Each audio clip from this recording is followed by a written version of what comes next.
Hi friends, నిన్న బాగా ఆడుతున్న బంగ్లాదేశ్ బ్యాటింగ్కి అడ్డుగా బ్యాడ్ లైటింగ్ వచ్చింది. తర్వాత వర్ణదేవుడు తన ప్రతాపం ఫుల్గా చూపించాడు. ఇంకా నిన్న జరిగిన 35 అవర్స్ మ్యాచ్లోనే నిన్న ఆట ముగిసింది. ఈరోజు వరుణుడి ప్రతాపం ఇంకా ఎక్కువగానే ఉంది. ఎంతలా అంటే మినిమం ఒక్క బాల్ కూడా వేయకుండానే 3 సెషన్స్ ఆగిపోయినంత. బంగ్లాదేశ్ బాగా ఆడుతుంది, కానీ వరుణుడి ప్రతాపం ఎక్కడ ఆగట్లేదు.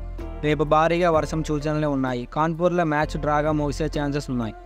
దీనివల్ల మనకి బంగ్లాదేశ్ టీంకి 4 పాయింట్స్ యాడ్ అవుతాయి. WTC సర్కిల్లో నుంచి చూస్తే ఇండియా ఫైనల్కి వెళ్ళిపోతుంది. దీనిలో ఎటువంటి సందేహం పెట్టుకోనవసరం లేదు.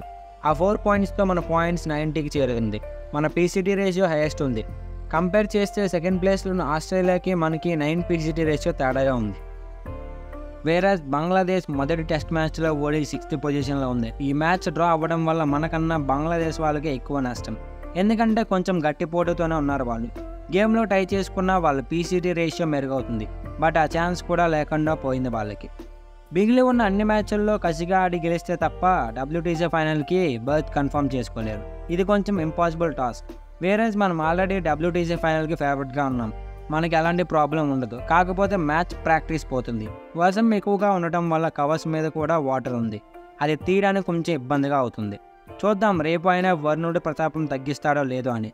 Thank you for watching. Have a great day.